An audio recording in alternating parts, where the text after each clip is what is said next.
Welcome to the 6th edition of the Friday Roundup. You're listening to Choose FI Radio.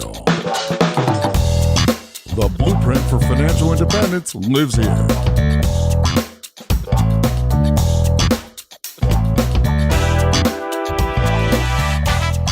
If you're looking to unlock the secrets to financial independence and early retirement, you're in the right place. Stay tuned and join a community of like-minded people who are getting off the hamster wheel and taking control of their lives in the pursuit of financial independence. Choose FI, your home for financial independence online.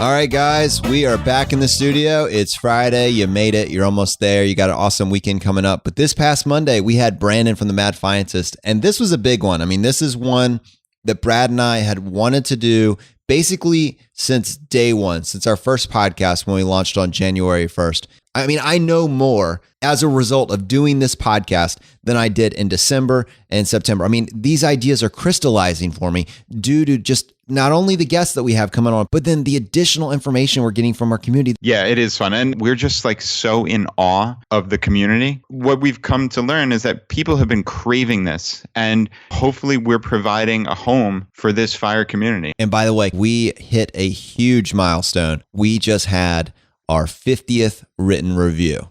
And Brad, do you know who wrote that 50th review? I might.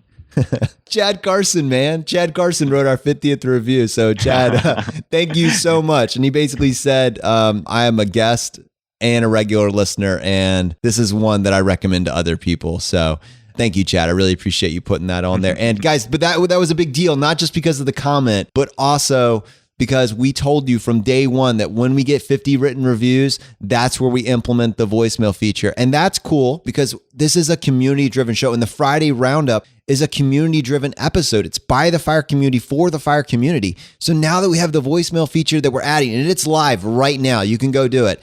If you leave us a voicemail feedback, if it adds value, it's going to get played, and we're going to get to talk about it, and we're going to get to actually use your input on the show. It's just going to add an incredible level of depth. Other people have voicemail features, but they don't get used the same way that we are planning on using it. You guys are an integral part of our show, and we have been wanting to use this feature since literally the first day. So I'm incredibly excited about the depth that feature is going to add to this thing that we as a community are building together. Very, very powerful stuff. Okay, so let's go ahead and dig into this week's episode. We had Brandon from the Mad Fientist, and it was kind of an origin story. So it was a mentality, it was a thought process. And in that episode, for the first time, we introduced the Roth Conversion Ladder. Now, many of you are already familiar with this idea because maybe you found the Mad Fientist a long time ago. But for those of you that heard about the Roth Conversion Ladder for the first time, that is going to be the focus of this episode. And so we're going to take some time to show you how that works. But before we do that,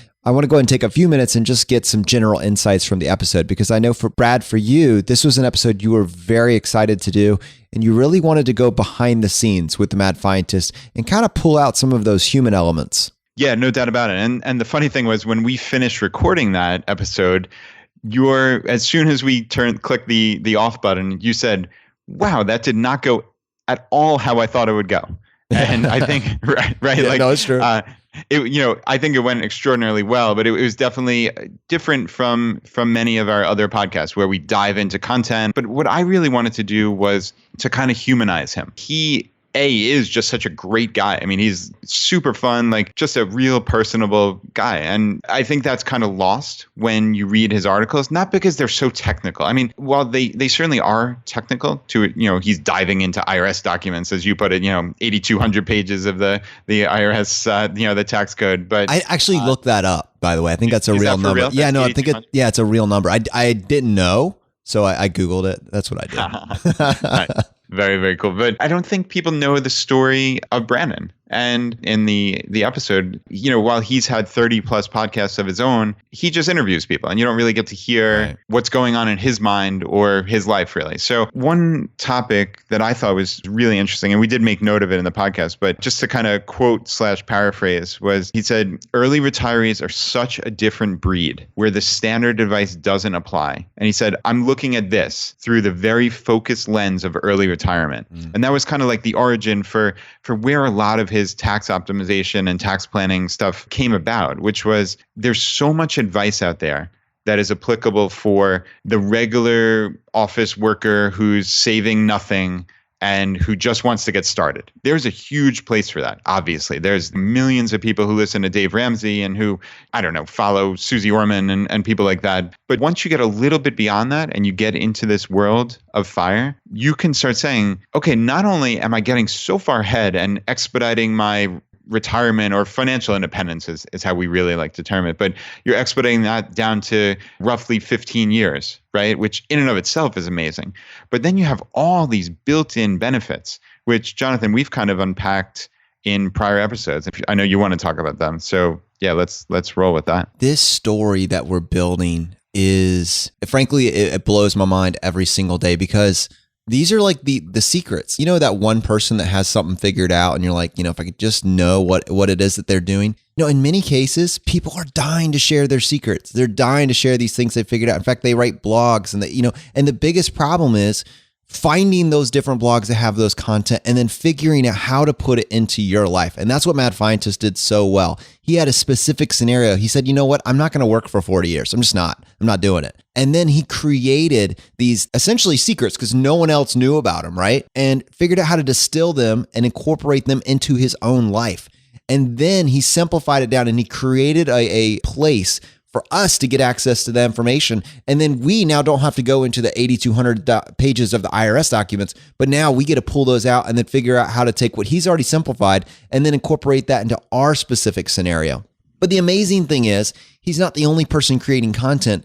He's doing it on these specific tax documents. That's kind of the place that he's made his stand. But there are these thought leaders in all these different places that have done the same thing, that have simplified it. And so Brad and I, what we view is just helping point you to those resources that are already out there, that have already been created. I am not as smart as Brandon, and I am not as smart as most of the people that have done all this research and found all this stuff. My jam, the place that I get is I want to figure out how to take what they've already simplified and incorporate it into an entry-level middle-class lifestyle. And then how does that person win? By learning these simple techniques that really everybody has access to. That's what I love about what we're doing. These aren't things that you only have access to if you're a millionaire or a billionaire. These are the tax hacks for middle-class America, for entry-level middle-class America. And if you start with these, you can start with these at any age.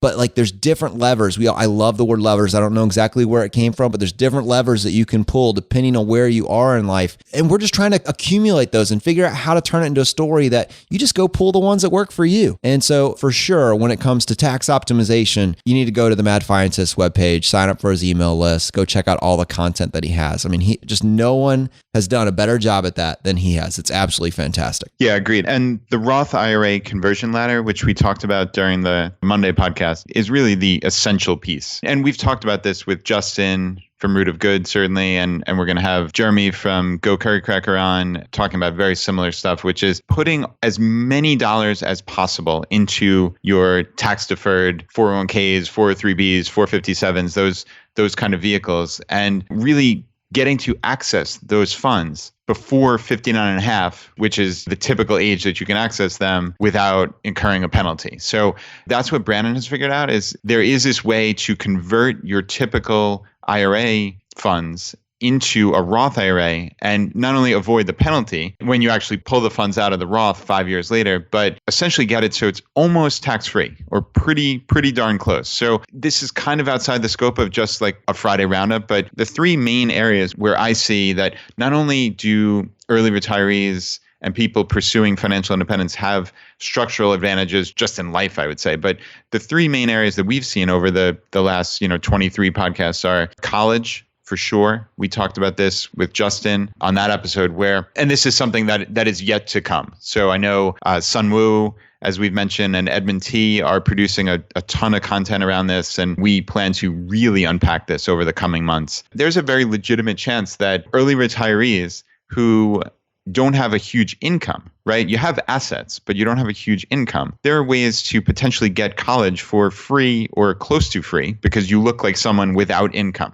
right? So that's a huge structural advantage. We talked about, obviously, tax planning, which is potentially getting all of your money that you've tax deferred out at a 0% effective tax rate or pretty close. And actually, just to plug that, and not to interrupt Brad, but next week, next Monday, we're going to be going through exactly, he's talking about never pay taxes again, capital gains and losses, which are some advanced techniques, but that's going to be with Go Curry Cracker. So just keep that in mind as he's continuing with this. Yeah, so that's 3 days away. Be sure to grab that episode on Monday. Right. I mean, tax planning to essentially get all of your money out and never pay taxes on it. Talk about a structural advantage. It doesn't get bigger than that. And then this is way outside the scope of this particular podcast since we haven't talked about it much, but many people in the FIRE community have talked about healthcare. And certainly under the current healthcare law, there are these huge subsidies for people who are not making a lot of money, right? So if those are the rules, then it's up to you really to use them to your benefit. Now, we're not getting into politics here. That is not the intent of Choose FI in any way, shape, or form. But again, if those are the rules and you qualify for huge subsidies,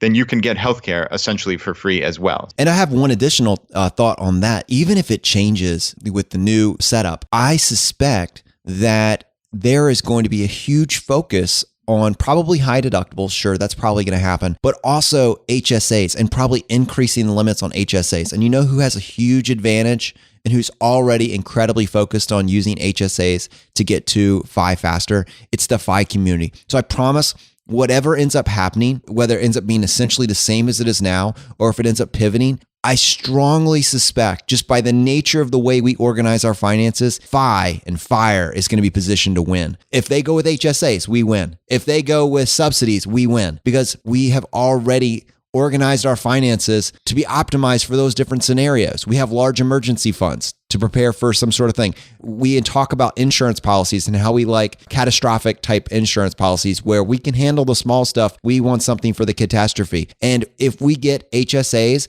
with $11,000 limits that we can put in there, we have tools to crush that. So we're going to get into insurance, and either way, whichever way it ends up going, we're going to take the time to explore how that might work. But it doesn't really matter what happens because of the way that the FIRE community organizes their finances. They're positioned to win, and that's what we want to do. We want to win. Yeah, no, that's a great way to put it, Jonathan. No doubt about it. And just to kind of pivot back now to Brandon himself, like I thought it was really cool that he was just so honest on the podcast. I mean, he talked about some pretty dark periods that he had where he thought like actually depressed. And he talked about that quarter life crisis that he had on his 30th birthday. And he was living this life of deprivation where he thought just getting to this number would make him happy. And you hit it and it's an empty feeling, right? And that's like really important to remember for everyone out there. Is this is about, in our opinion, it's like a secret to life, which is what Jonathan kind of mentioned earlier, which is I believe that living this way and saving all this money and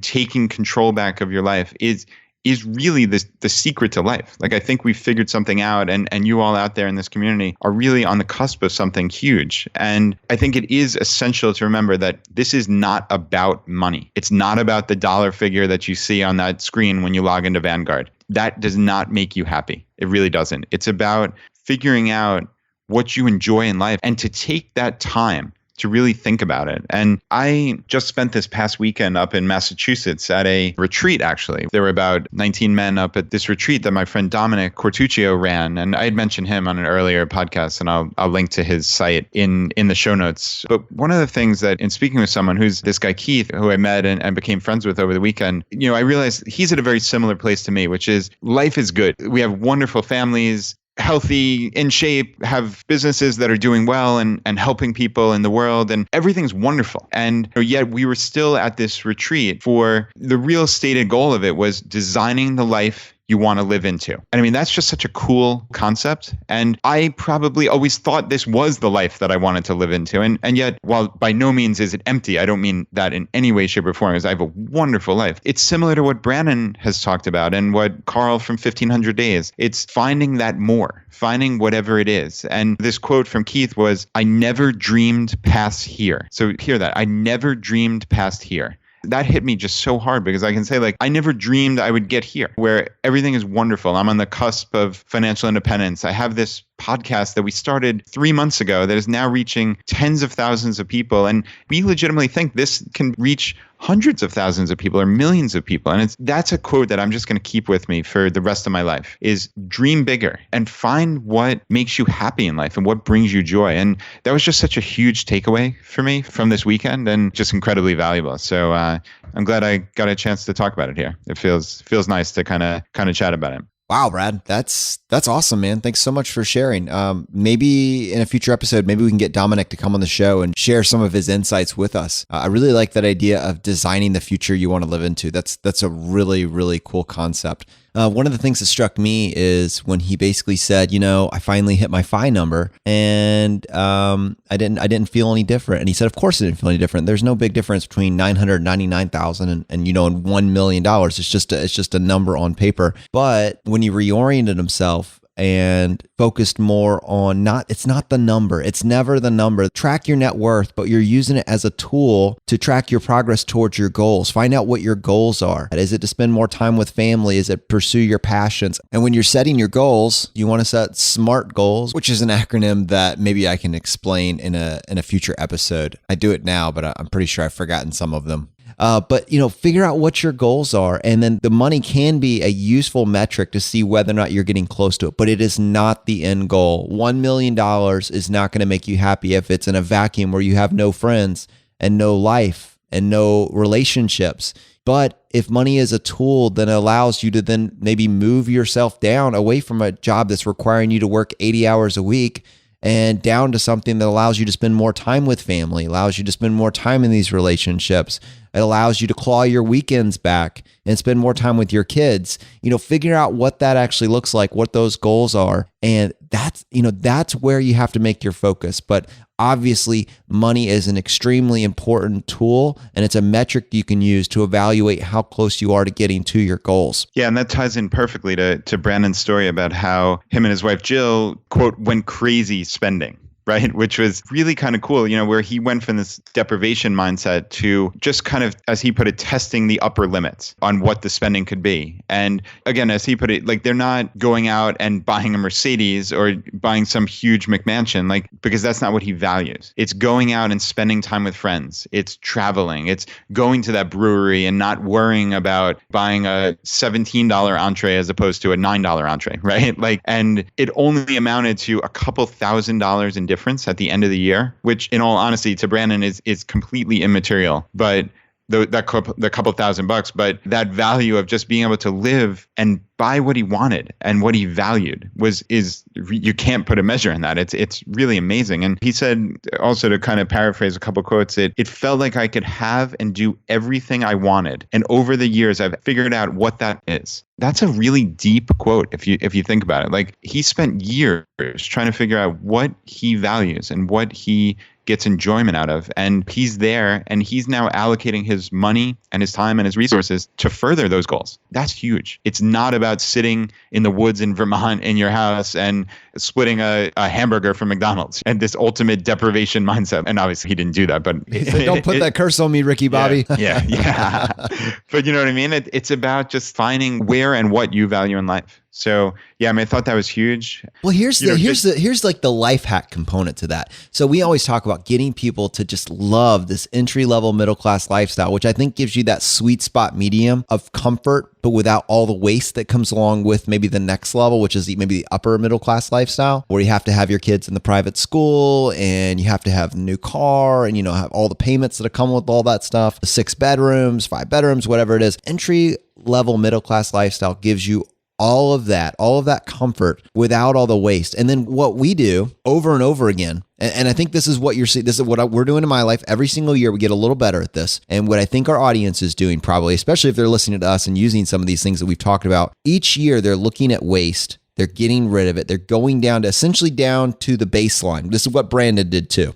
You go down all the way to the end and then you say, okay, I've gotten rid of it. Am I enjoying my life now at baseline? What do I need to add back? And then you can make the value choice on what is actually bringing value to your life. Is your $150 a month cell phone bill, is that bringing you $150 a month worth of joy on a month after month basis?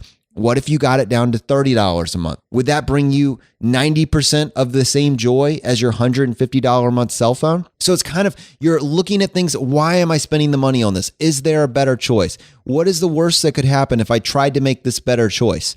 You go do that. And then now you're there. Now your baseline of your expenses is somewhere between 30 and 40 grand, where when you weren't looking at it at all, you were spending 60 to 80. And so now you're there. Now you can figure, what do I need to add back? And that's what he did. Now he's testing the perimeters. That's what we talked about. He's testing the perimeters. And he said, you know what? Wow, I could actually do all that. And once you've gotten used to this entry-level middle-class lifestyle, and then you add a few things back in, maybe you feel like you're living this luxurious lifestyle, but I guarantee you're living it for a fraction of the cost as your peers that weren't thinking about it at any point in time. Yeah. And, this entire concept is something I've been thinking about very specifically over the last week, and kind of ties into this retreat that I went to, which is trying to figure out, like, what do I want my life to look like? And, for me, a lot of that is having a support system of friends who we see often and we hang out with. And unfortunately, when everybody's busy, it's difficult to get together with people. And I don't know what it is sometimes, if it's in people's minds of just too much of a hassle, or you have to go and get a babysitter, or something that holds people back from getting together as often as they'd like. And well, by no means am I looking to give my friends financial assistance, or saying that they're not doing something because of money. But I was just thinking, what's one of the main resistance points to getting together with your friends and going out to dinner? Or they have we've been thinking about going to one of those escape rooms. Jonathan, you've probably heard of I want to do that. They have two in Richmond. I really want to do that. Yeah, let's do that. I've been meaning to get a group of people together to do that. So, what if we hire a babysitter? We have a couple of girls in the neighborhood who can babysit. And, what if we do a fun thing, where we have a party essentially for the kids with a couple of babysitters in a nice safe spot. And then the parents go out for an hour and go to this escape room. Again, I don't know if that's even plausible or if people would think that's ridiculous, but it at least caused me to think in a slightly different way of how can I spend a little bit of money to potentially bring more joy to my life, which is seeing my friends more often, so that might be slightly unconventional and it like I said, it just might not work, but it at least made me think differently. And that was a very cool thing, I thought. This is the power of financial independence. This is the power of achieving freedom before you're 65. You can make these decisions. I tell you, you know what you're competing against when you ask your friends to go do something like that? Honestly, they've just gotten through a 5-day workday stretch. They have to go mow their lawn and they have to do laundry. Then they have to make food for their kids, and their weekend's gone, right? And if they make that decision to go hang out with you, then they're not going to get to spending time with each other. Now, probably, frankly, in many cases, that time that they spend with each other is just being spent in front of the TV. But that's what the middle class family's lifestyle that has to work 40 to 60 hours a week and both spouses are working. That's what it looks like. That's what they're trapped in. Now, to me, totally understandable. All of us are going to have to do that at some point. But in the FIRE community, we're doing that to pursue this alternate path. And we're trying to get on this aggressive raceway to the other side where, you know what? That is optional now, or it's dialed back, or maybe one spouse can now stay at home because you're halfway to FI, or, something along those lines. And it doesn't get as stressful. You can be more flexible with your time because you have so much more of it. You can be more generous with it. You can actually go and do that sorts of thing because you've got time in your week for these other mundane tasks that inevitably with middle class America is just being stacked on that 2 sacred days that they have every weekend. When you're FI, every day is the weekend. Every day. Yeah, and I know I'm trying to really maximize that and not just kind of waste days anymore, which even when you do have the flexibility, it's easy to get into that rut. And I'm trying to just be more intentional about my days. And that might mean like literally having a list of things that I like to do, that my daughters and I like to do together, and like actually physically printing this thing out. Just saying like one time a week, I'm going to take my older daughter, Anna, and we're going to do a daddy-daughter alone time for a couple hours and pick one of these 10 things that you feel like doing. I am submitting you for like Dad of the Year award. Every single week, I'm more convinced that if there's a prize out there, I'm going to submit Brad's name for Dad of the Year. That is freaking awesome. I love it. Thanks, man. I appreciate it. And you have to work at this because you do get into those ruts. And again, I'm just really just trying to just get better in like every aspect of my life over a long period of time, and just make like little changes that I can make to just have a better, happier, more joyful life. And I think that's something that the kids will look back on 20 years from now and just say like, wow, like we got to spend that time with Dad that was just so important and so precious. And like most people don't have that option. And I realize how fortunate I am, and I don't want to squander it. And that's something that really came up to me over the last couple of days, certainly. All right, Brad. So one of my favorite things to do when we get a new tool or technique is make sure we can give a sample scenario and actually visualize what that would actually look like. I think that's really powerful. It's not necessarily that everybody's going to have that same story, but if they can visualize how it worked for one person and what their scenario was, they can figure out what they can do to get closer to it, or what part of that they can use in their own life.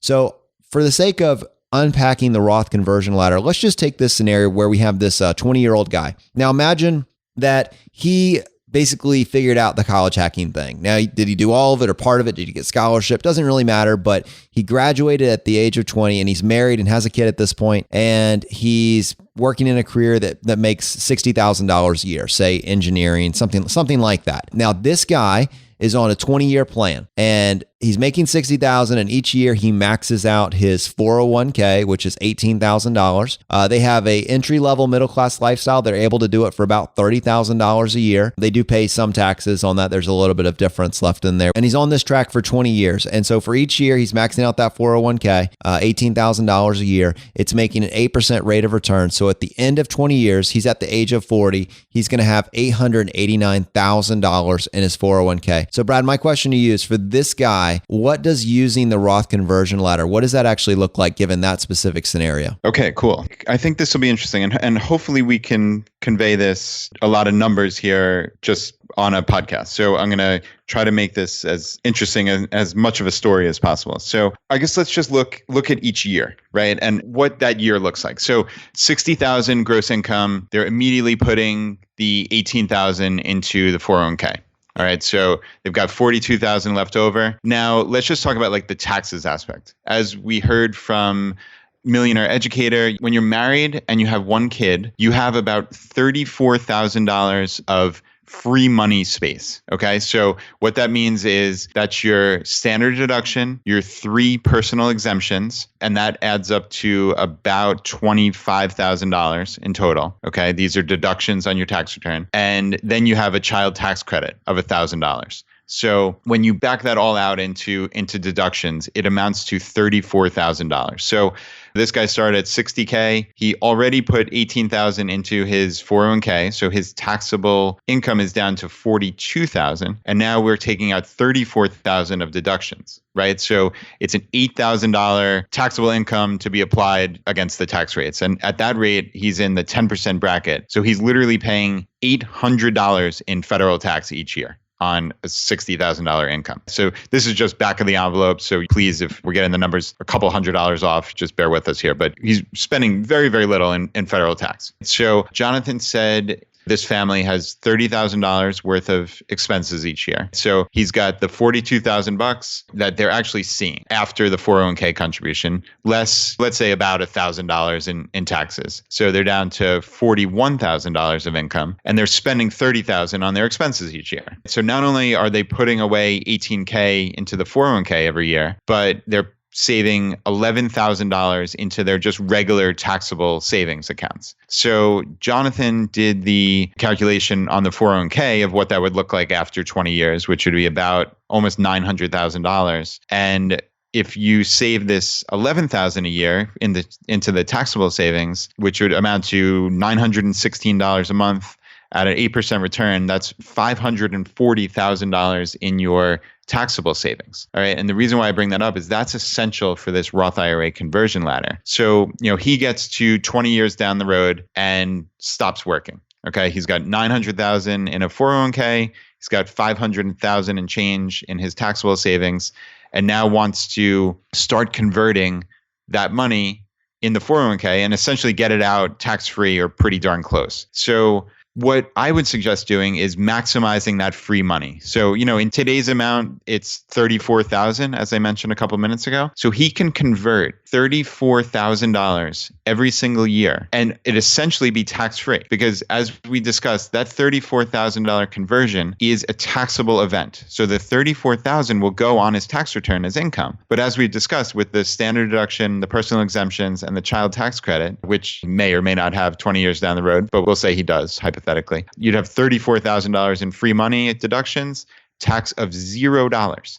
So that's the amazing part about this Roth IRA conversion ladder is this guy was only paying $800 in taxes a year on the earnings side. He's paying $0 in taxes each year on the converting side and can do that indefinitely. Now, Jonathan, do you want to jump in with any questions? Yeah. So I just want to always slow down and hit on certain things. So keep in mind, he's now 40 years old and he's done working, right? So he has zero income right now. So when we're talking about now, he has that $34,000 space that he can convert this, this $1 million nest egg that he has, this $900,000 nest egg from his investments, from his 401k. He is not making anything. So he's now living off of, and I think what you're saying is he's able to pull out the 401k money, $34,000 of that per year, and roll it into a Roth IRA, and that's called a conversion, right? Correct. And he will pay zero tax on that. So, and remember, the cool thing about the Roth is you don't pay any taxes on it when you pull it out. So follow me here. If it got put in the 401k pre-tax and then it got rolled over to the Roth IRA using a conversion without incurring any tax, and then it stays in that Roth for the 5-year period of time, at which point the conversion is now considered a contribution, and then you can pull contributions out of the Roth tax-free, then that's what you call winning. Yeah, that's the biggest win you can ever get, right, man? Yeah. $0 in tax on that money. All right. So what is he going to live off? Talk us through that. Yeah. So now, the key point is that you can take, once you do that conversion, now you cannot pull that money out on day one. You have to wait 5 years. Okay. And then those conversions essentially take the character of a Roth IRA contribution, which means you can pull it out tax and penalty free at any time once you've reached that 5-year period. Now, with a regular Roth IRA contribution, as we discussed previously, you can pull that out anytime on day 1, day 2, whenever you want. But with the Roth IRA conversion, the rule is you can pull it out after 5 years. So you need to get from retirement day to that 5th year, essentially. That's the whole key here. Now, this guy has $500,000+ sitting in his taxable savings, and he's literally just going to pull out $30,000 a year. However, frequent basis, he's just using that money for his living expenses. And, that is the key, is having at least 5 years of living expenses in your regular taxable savings accounts. Okay. Now, obviously, he has many, many more than 5 years here. He's got probably close to 20 years without any investment returns. So this guy's in amazing shape. And this hypothetical is done on a $60,000 income, which is not astronomical for a family, and on $30,000 a year in living expenses, which is that entry middle class lifestyle that we've talked about over and over and over again. So this is not some crazy hypothetical where this guy was set up with a silver spoon. I mean, this is someone making $60K a year and just living a fairly frugal lifestyle. So he's done everything right, and he can draw down his regular taxable savings, and then once he gets to year 5, he's got that $30K to pull out of his Roth IRA. Now, every single year from year 0, he's doing year 0 after retirement, I should say. He's doing that conversion up to the maximum amount of free money, the 34,000 or whatever it is indexed for 20 years from now, but we'll say the 34,000. And every single year he's doing that. So that's what's creating this ladder. So in year 6, he's pulling out the 34,000 that he converted 5 years prior to that. Year 7, he's pulling out from 5 years prior to that. So it's this ladder that you keep going. And then once you get past year 5, you just keep laddering, and you don't have to pull out of your taxable accounts anymore. You can pull out of wherever you want. I hope somebody tweets that over the weekend. Keep on laddering, baby. Keep on laddering. No, but this is super cool. And also, did you think about it? He has all this money in this taxable account. Is he limited to just the third? I mean, he can pull any amount he wants, right? Yeah, they certainly could. I mean, any savings in your quote unquote taxable accounts, that's just savings. It could be sitting in your Wells Fargo bank account. It's the exact same thing. It's your money. It's savings. In all likelihood, it happens to be in Vanguard or Fidelity or Schwab because you want to grow it. But that $540,000 that he saved could be just sitting in his checking account. It's the exact same money. It's money that you've already paid taxes on and have saved. I use that kind of farcically because this guy didn't really pay taxes on it because he's figured out the secret to life by doing this, right? Yeah. But for most, normal schlubs, they've paid taxes on it, and it's the amount of money that they've saved after. So much fun. Yeah. I mean, it's what we just unpacked in the last 10 minutes or thereabouts is really amazing. I mean, if someone could do that, which it's not that difficult. What we just described is, like I said before, it's not earth-shattering. Well, here's what you do, man. This is how you next level it. That's the more complicated way. You know how you make it even easier? You just go ahead and become a teacher and find a job that's a teacher that pays $60,000. Maybe that's doable. Maybe it's not doable. But if you're a teacher in a public school system and you can make $60,000 a year, then you have access to the 457, right? Yeah. I mean, that, or if you're a firefighter, and you can make $60,000, if you can get to a $60,000 income as a firefighter or police officer for your state, you have access to the 457. That's the simple math right there, my friends. Yeah, that's powerful. That's a good call. And just real quick, for those of you that are wondering, what the heck is he talking about? Go check out our episode 13, The Unfair Phi Advantage of Being a Teacher, that featured Millionaire Educator, and it'll show you how to unlock the power of the 457. So yeah, hopefully that was useful to you guys out there. I think this, when you read it on paper, it can be kind of confusing, but it's really pretty straightforward once you get into it. So yeah, as always, let us know your comments. Don't hold us to, sticklers to every dollar we used in this scenario. Like, I obviously rounded with some of the tax stuff, but keep it coming with feedback or questions. As always, it's feedback@choosefi.com. Very, very cool. And if you want to subscribe and get on our email list, just text ChooseFI to 44222. So this is a question, and it's from Heather. And she says, "Hi, Jonathan and Brad. Your podcast has certainly made it to the top of my list. I've already got my friends listening. I have a question about my 401k and my pension. I recently left my job due to health issues, and I'm waiting to see if my application for my company's long-term disability insurance will be approved. In the meantime, what do I do with my 401k and my pension? I'm fully vested. This is a company I've worked for over 16 years. Now, I know you highly recommend Vanguard, and I'm thinking of heading in their direction. Do you know what kind of fund I can put this money into, or do you have any suggestions? Should I move some of it or all of it? My HR department told me that I could leave it for now as the rate of return is doing pretty well. My performance year to date is 6%, and I don't really want to rely on the advice from my HR department, and I also don't want to pay fees to an investment advisor. So Brad, what are your thoughts? All right, Heather, that's really great questions, and definitely a lot there. All right, the pension, that I don't know anything about. I'm not sure if you're using those synonymously here, 401k and pension, or if they're separate. Let's just talk about the 401k. I think one of the things that jumped out to me when I was reading this was when you said, my HR department told me that I could leave it for now as the rate of return is doing pretty well. My performance year to date is 6.09%. Now, I don't want you to get caught up in this because it really doesn't matter like what the return is. It matters what the funds that they offer are and what the expense ratios are. So let's just say hypothetically, right? Like the market is up, this is hypothetical, the market is up 20% year to date, but your performance is 6.09. Well, that's not so great, right? But 6.09 sounds wonderful in a vacuum, but with no point of comparison, like that number in and of itself doesn't mean anything. So hopefully that makes sense. What I would look at is the range of funds that are offered.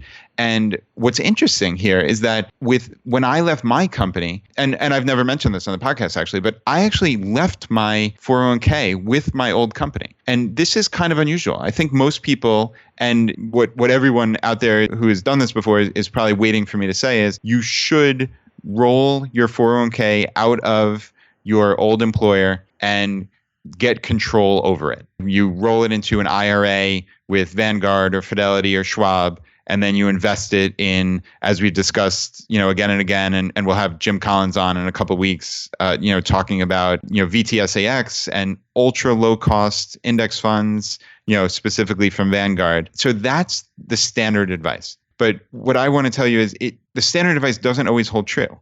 And that's why I say, like, the 6.09 doesn't mean anything in and of itself in a vacuum, but it could mean that you do have great access to funds there. And with my particular company, they actually had the Vanguard Total Stock Market Index Fund, but they had the institutional class. And this offered the lowest expense ratio I've ever seen, as opposed to 0.05% or 0.05 or 0.04 that you see for the major VTSAX and those type of funds from Vanguard, Schwab, and Fidelity. This one had 0.03. So while that's only 1/100% difference, it's still pretty darn good. And I'm not going to pass it up because I simply can never get that rate on my own. So there was no real incentive, honestly, to roll the 401k out for me, because I was literally going to put it in that same fund with a higher expense ratio. Okay, so that's probably unusual for most people. Most companies probably aren't offering the exact Vanguard index fund that you want at the lowest possible rate. But that's why I say look into your options. So what I would say is look at your funds, look at whatever kind of total stock market index fund or S&P 500, which is a pretty good proxy, and see what the expense ratios are. If they're less than 0.05, then maybe you contemplate leaving it there. If you have bad options of your funds, I would definitely start the process of rolling that out to Vanguard and get all your money in VTSAX or however you allocate it. That's how I go about it. I know, as you'll learn from Jim Collins in a week and a half, that he puts, I think, 75% of his funds in VTSAX, and because of his age, he puts the rest in bonds. So some people like international funds. People of good faith can disagree slightly on that kind of stuff. But the real key is getting it into low cost funds. So hopefully that's a bit of a long-winded answer, but hopefully that gives you like a flavor for how I would think through this.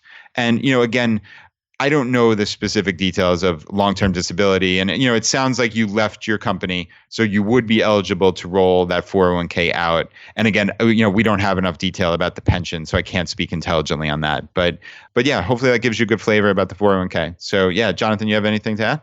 You stole a little bit of my thunder there with the allocation models. I was just going to say, Heather, check in when we do episode 19 where we interview Jim Collins. But certainly age and risk tolerance and whether or not you are going to have any additional forms of income coming in will help you determine your particular risk tolerance and your ratio of stocks to bonds. Vanguard does offer both those if you decide to move it over. Always start by looking at your expense ratios and see how high that is compared to maybe some of the things that we've been talking about. If your company offers a bunch of different funds, if you just by default set up something or HR just set up something for you and you didn't have any input, I suspect that you're probably either in a target date or you probably are not in an index fund. So you could also see whether or not they have an index. And this is just general advice to people that have a company that have just kind of let things go on autopilot and haven't really had an input. My company did have index funds, but you kind of had to dig through the weeds to find it. And certainly if you have an option, in most cases, it's ideal to get an index fund if you only have certain options inside of your company's portfolio. Just because those will always be lower in fees. So it would be nice if everybody had access to Vanguard inside their 401k, but that I do not have. I wish I did. So those are my general thoughts. All right. So Brian had a question for us and he said, hey guys, once again, really enjoying the Friday roundups. He says, my wife and I are just starting out on our FI journey. We just paid off all debt. Congratulations. So they don't have any car payment. They don't have a sofa payment. Nice. No awesome. Mortgage, nothing. That is incredible, man. I would love to know what your baseline of expenses are. So with that being said, we're just being as frugal as possible. We're pushing any extra money into our savings right now. Mike, his question though is how the whole 4% rule works. Now he's read a bunch of articles about it, but he's a little green on the specifics of how you pull the 4% to live off of when the time comes and what accounts this would come from, the 401k, the IRA, the Roth IRA. And he just wants to get it right. I'm with you, man. You want to win. So, honestly, I think a lot of that we really just answered for you and what that hypothetical might look like if you were trying to do the Roth Conversion Ladder. But maybe we can address some of the finer details there just for the general public. This would probably be related to your age and how old you are when you actually do retire. It sounds like you're going to be early retirement, I'm guessing. Oh, he said in his mid-30s. So if you've pulled the levers that we talked about earlier, and you have 5 years of living expenses set aside, then you could pretty easily work on doing your 401k to Roth IRA conversion. So just reference the first half where we really unpack that. If you didn't have that, if you didn't have the 5 years of living expenses, what would be the next best bet, Brad? Do we have another option for that? Yeah. So if you didn't have the 5 years of living expenses, I mean, I think you can still, like, the play here is to manage your tax and manage your taxable income and how much of that free money you have. So, you don't have to be perfect, right? So you can still pay a little bit of tax if that's what it boils down to, right? Like, I'm sure you're going to have some savings built up, and you are going to have, if you have some money in your Roth IRA, as we've discussed, you can pull out your contributions at any time, tax and penalty free. So that's probably, another, if you've been putting in the $5,500 or, whatever per year over a 10-year period, you probably got, plus investment gains. I don't know what you have, $80,000, let's say. So, that will help. So you have your $5,500 each year, which, let's say you're on this path for 10 years, you have $55,000 sitting in there that are contributions that you can pull out, tax and penalty free. You've got whatever savings that might not be 5 years worth of living expenses, but it's some. And, in conjunction with the Roth contributions, you're getting closer. And then if there is some left over, well, I mean, then you get into a scenario where you have to pull some money out from your 401k, and okay, maybe you do get hit with the 10% penalty.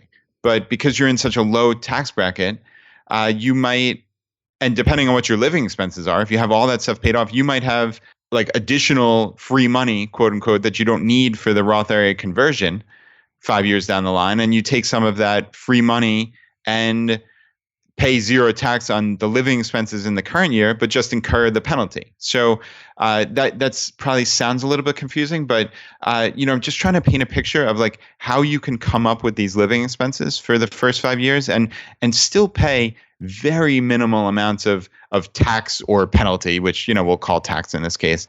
So I think that's doable. Or, I mean, the short answer is if you're a couple, maybe you work an extra year, and save a little bit of extra money in after-tax accounts. I don't love that as an answer. Or maybe you have a part-time job and make a couple $1,000 or whatever it is you're doing in early retirement anyway. As we've discussed with Carl from 1500 Days, like most people are earning some type of money in their financial independence retired early years. It's not that we're looking to sit on a couch somewhere and watch Dateline or Grey's Anatomy like Jonathan said. We're looking to live lives of value. And that might mean making a little bit of money, right? So like that could get you there. Hopefully this is all, again, just painting this picture of how this is doable, even if you don't have the perfectly optimized scenario where you have the 5 years of living expenses. So yeah, Jonathan, you got anything to add? Totally. I get so excited with just figuring out what this picture looks like for this couple in their mid-30s. And obviously, the key that we're coming back is maximize that 401k. Are y'all hearing that? Get as much in that 401k as possible. Just do it, right? That's number one. Number two is we want to get some extra in some other accounts, maybe a Roth, maybe a taxable account. We want to get something else because once we get this Roth conversion ladder that we're talking about rolling, we're going to need about 5 years of living expenses. In a perfect world, that's what we have. But then the other half of that, this is why FI wins. We win, right? It's because a lot of times what we're doing, we're buying freedom and flexibility. And this isn't the early retirement podcast, right? We're not saying do nothing for do nothing. The internet retirement police, stay away from us. That's not what we're saying. Will I probably be doing this podcast long after I'm financially independent? Yeah. You know why? Because I love it, right? Will I be doing real estate after I'm financially independent? Absolutely, because I love it. And so what we're encouraging y'all to do is focus on FI. Let's get to FI. But along the way, why not do a side hustle? And again, a side hustle is not you working and hating what you're doing. It's finding what you love and then finding a way to monetize it, right? So, I mean, just something on the side. It doesn't have to be much. You don't need to make $100,000, $200,000, $500,000 a year because of the lifestyle that we've created and the investment vehicles that we're channeling. That's going to take care of financial independence. But if we create $20,000 of income on the side, $40,000 of income on the side, and it's doing something that we will legitimately love. So while our neighbors are watching Grey's Anatomy, you're putting a little bit of time into your side hustle, that it is your hobby, you enjoy it, you figured out how to monetize it, and it's bringing in income for you and your family. And it's mostly passive, but when it's not passive, you're loving it, right? That's the power of the flexibility of the vision of the story that Brad and I are trying to tell. You have so many options, but the baseline is max out that freaking 401k. Go do it now, and then figure out how you're going to cover those 5 years of living expenses. And you can be creative with that, and it doesn't have to be perfect, but that's what it looks like. That's the conversation. All right, so next, let's just talk real quick about where ChooseFI is going. So college hacking just got real, guys. Edmund T., who is our first contributor at ChooseFI, dropped the article on dual enrollment. These things are going to drop in a somewhat structured order for you guys. We're finding like thought leaders and contributors that want to put their ideas in a place, this compository where you can just get all this great stuff. And you can figure out how to apply it. And so Edmund dropped this one. Dual enrollment is what the article is about. And it's something that most people have known about or known somebody that did it at some point. But in the FI community, we focus on winning, right? And so with dual enrollment, what if you actually applied that to your entire college experience? Not as just something you accidentally fell into and did it one time and happened to get credit, but as a way to cut the time that you have to spend and the money that you have to spend in college in half. That's the power of dual enrollment. And Edmund T. just dropped that article. It's on ChooseFI. It's a featured article. You can also go to College Hacking on our website and you can go read that. And it is super powerful. And it is what it's one of the main tools I will be looking at for my child as they pursue college. The FI community is going to look at college differently. We have plans for this. And our plan is not that you don't do college. I want to specify that. You don't have to. I think you can still earn money other ways. But what we have been saying from day one is that it's bloated, it's inefficient. And to come out of school with $80,000 in student loan debt to make $40,000 a year is ridiculous, totally ridiculous. So we're going to crush this system. And Edmund T is stepped up to show us how. Check out that article on dual enrollment. Next, here's my plan. Right now, Sun Wu has just written his first draft on how to hack college through the FAFSA. His idea is you can have $1 million in assets and get an 0% expected family contribution on the FAFSA. This is huge. This is the next key because we're all about arranging our finances in a way that optimizes us to succeed in life. Now, let me tell you just a short story. I am the oldest of 5 kids. My mom was a stay-at-home mom. My dad was the only one that worked. He worked as a college professor. And probably when we were growing up, he made, 30, 40, 50,000 a year with 5 kids. And when it was time for us to go to college, we got a 0% help on the EFC. Zero.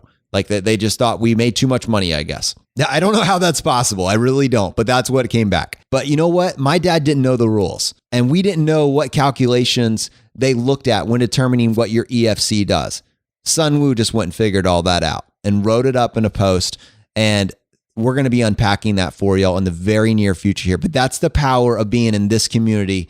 You learn the rules so you can win, and you win at things that actually affect your life. These are things that every single person listening to this, either it will affect your life directly, it'll affect your child's life, or it'll affect someone that you know. And that's the information that we want to get to. So that's coming soon. So right now, here's what you do. You go to ChooseFI.com. You go check out that latest article on dual enrollment. Get that idea, that concept locked down. If you don't need it right now, you put it away and you know that it's going to be there when you need it. And then the next piece of that is let's look at how you can arrange your finances so you don't end up in the situation that my dad ended up in with 5 kids and 0% aid on the EFC formula. Let's learn how to optimize your finances so you can have $1 million in assets and get 100% aid on the EFC formula. That's where I want y'all to be. All right, Brad. Now you got 2 kids. One of them's 9 years old. This is gonna be a reality for you in the near future. Does dual enrollment and how to hack the FAFSA sound like something that you could use for your kids over the next 5 years? Yeah, no doubt about it. I mean, geez, that's if you could save hundreds of thousands of dollars potentially just by being a long-term thinker. And at the heart of what we're doing here with this whole community and with ChooseFI is we're not looking for instant gratification, right? We're looking for being smart over an intermediate period, right? Most people think of long-term as 40, 50 years, and it's hard to conceptualize that. But most people, 10 years, they realize how quick 10 years goes, right? Like if I can start today planning for college 9 years from now, yeah, I mean, I can conceptualize having to cut that check for college and how painful that will be. So I'm ready to get rolling as soon as I can see that article by Sun Wu. So I can't wait. All right, very cool. I have another little bonus for y'all today. Now, it's tax season. It's probably too late for y'all to take advantage of that for this year, but this is literally going to blow your mind in the future, and it's something that a lot of you are going to be able to take advantage of. So this is from K Siri, and he sent it to me, and honestly, I had to read it 3 or 4 times, but it finally clicked, and I understood what he's saying, and it totally changed the way I look at itemizing. So I'm not going to read the whole email, but basically, he sent it my way, and he said he learned this from his dad, who learned it from a 90-year-old farmer. And this guy had figured something out. And basically, the situation the guy was falling into was that because he didn't have a mortgage, when you don't have a mortgage, you essentially lose one of the largest line items that allows you to itemize. So let's say you have a mortgage and each year you pay $5,000 of interest on your mortgage. Then from there, that gets you started. And then all the other deductions you have, or all the other things that you can itemize, like your state taxes and your personal property taxes and your charitable donations, or if you go to church, your tithes, all those sorts of things, those stack up from there. But for a married couple, the standard deduction is $12,000. So if you don't have a mortgage, without that in place, you just kind of end up getting just up to the standard deduction, and then it kind of just nets out at nothing, or maybe you get like an extra $1,000 of credit. And if you pay off your mortgage, that is a reality that you will face every April. Am I right, Brad? Yep, for sure. Okay, so this is talk about just a different way of looking at things. And it's specifically for people that have paid off their mortgage, maybe because they're Dave Ramsey people, and they do a significant amount of charitable donations. Maybe they go to church and they tithe a certain amount on a regular basis. What he started doing, he started doubling down on his donations. So instead of just sending let's just talk about a charitable donation right now. Instead of sending that regular charitable donation every single month to his, church or, organization that he sends it to, what he started doing is he would do the regular payment, and then at the end of December, he would send them all of his payments for the next year, which is a big lump sum. I get that, but follow me on this. So let's say that now 2017, you send your charitable organization everything for 2017, over the month at a time. And then in December, you give them everything for the following year. So now you've doubled down on it. Then the following year, you don't send them anything, and you just do the standard deduction. And then you just alternate year after year. And it's every 2 years. This will allow you to get the best of both worlds. You'll get the best of itemizing in 2017 and the best of the standard deduction in 2018. And you don't just have to do it with this. Do it with anything that gives you some flexibility on when you pay it. So anything that you can pay ahead, do it in 1 year. And then the next year, don't do it and just do the standard deduction and then alternate. I have never thought of it that way before, and it's the simplest thing in the world, and it will literally save me $1,000 to $2,000 a year in taxes. Yeah, this was really cool when I heard this. And I have to say, I asked my wife, who's a CPA, and she actually does taxes, and to see if this would work. And she said it absolutely would. Now, obviously, as Jonathan talked about, this is plunking down a lot of money in one calendar year or earlier than you expected. But that's the beauty of saving money, right? Is you don't have to think in terms of deprivation and cash flow like everybody else does, right? Like people are worried, when is their check going to come in so they can, hopefully the electric bill doesn't come out beforehand or something like that. Jonathan's talking about potentially doubling up your state tax payments in one calendar year. If you do, tithe, then, double up the tithe in one calendar year and use it to maximize. I mean, that's really, really cool. And it's just like, it's looking at a problem and thinking about it a little bit differently. So, there definitely, we can unpack this, in much greater detail, but it's really the concept and that we wanted to pass along today. So it's just thinking about a problem differently. All right, Brad, Frugal Win of the Week. I have one. Do you have one? I don't know that I have one right now, but maybe I'll think of it while you're telling me yours. All right. This goes back to Frugalwoods. So if y'all remember, she talked about putting stuff on that list and then finding a frugal analog. And that was in our episode, I think it was episode 12, which was how to save 75% of your take-home pay. It's actually one of our most downloaded episodes. And in that particular episode, she said what she does whenever she wants to buy something new, she puts it on a list and lets it hang out. And I'll be honest with you, I am an impulse buyer. I've always been an impulse buyer.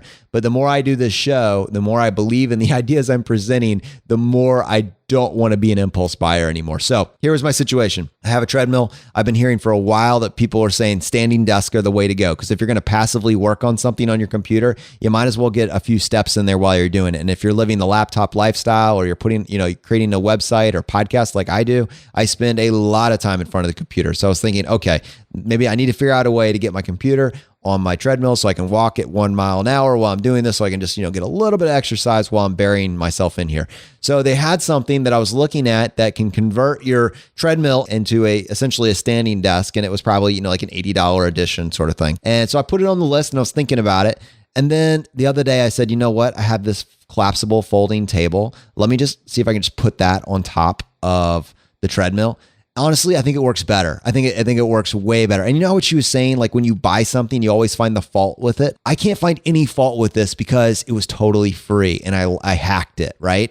So I've actually been using it. I love it. I'm calling it the Technodrome because I have like my laptop up there. I got my little Bluetooth speaker and I've got, all sorts of arrays of technology on top of it, which are completely unfrugal. But for this one example, the standing desk, it's just working, man. It's just working perfectly. So frugal analog, that's my frugal win of the week. Technodrome. I like that a lot. And I feel like a slug sitting here on my bed in the spare bedroom here while I'm actually looking at the standing desk that I have in my room. And I don't think I've used it in quite some time, unfortunately, but maybe that'll spur me on and we can talk about that in a future win of the week. If anybody is actually looking for a standing desk, I actually found a really cool one. So you go to, we'll have this linked up in the show notes, but it's oristand.co. So ORISTAND.co. And this thing is only $29 plus shipping. It's actually like it unfolds. So it's basically just like a piece of like heavy duty cardboard, but it's done in this like really neat fashion. So you can unfold the thing and just stand up, move your laptop up to it, and you're good to go. And when you feel like sitting, which most people invariably, like I tried this for a while, and part of why I gave up was I just couldn't stand all day. Like I had this like pressing need to sit down. So I just got out of it. But like, because this enables you to just quickly pack it up or quickly unpack it if you feel like standing up, it's a really cool thing. So if you're not looking to spend a lot of money on like an actual standing desk, check this out. Very, very cool. All right, guys, that basically will wrap up our show today. Brad, we covered so much information, and I honestly, every time I go into these, I don't always know what we're going to say. Yeah, it's crazy, right? I mean, when we kind of sketch this out in our heads, we probably planned for 10 minutes, at most, and we're well over an hour into this. And yeah, it is amazing when we just sit down and just talk about it. And right, like this is the ultimate conversation, and that's what's so cool. And I think that's what people are liking about this. Like we received one comment basically saying like, it feels like I'm in a room having a conversation with you, except I'm the quiet guy in the corner, which I just thought was so cool. Yeah, right? Great. Like how awesome is that? And because that's what this is. You and I are just having a conversation. Like I didn't even remember that standing desk until you literally started talking about that. And I quickly Googled it in the background to see if I can remember the name of it. Like, that's awesome. That's what we do if you were sitting here and you and I were just chatting. So yeah, it's fun. Yeah, no, that's really cool, man. And just as a reminder, the voicemail feature's live. So go leave us a voicemail. We loved your feedback. We want to include you as part of the show. So definitely hop on that. You can just go to choosefi.com. You'll see the voicemail on the sidebar there. We're excited to answer your questions. We're excited that now you don't have to be the quiet guy in the corner. You can actually say something to us and we can incorporate it. That's what we're about. That's what we're going to do. So this show just got real. The fire is spreading. And thank you for telling everybody you know about it. We can see it, and it's super cool. Please leave us a iTunes review. Let us know if you got value from the show. You can go to choosefi.com/iTunes. And also, just so you know, now when you search on iTunes for Choose FI, you can search for us as one word or as two words. We'll show up either way. We're moving up in the warehouse. We're moving on up, baby. We're moving on up. So yeah, y'all have a great weekend, and we'll see you next week. We're going to be interviewing Jeremy from Go Curry Cracker, specifically unpacking how you can never pay federal taxes again legally. It's going to be fantastic. So thanks again, and we'll see you next time as we continue to go down the road less traveled. You've been listening to Choose FI Radio Podcast. where we help middle-class America build wealth, one life hack at a time.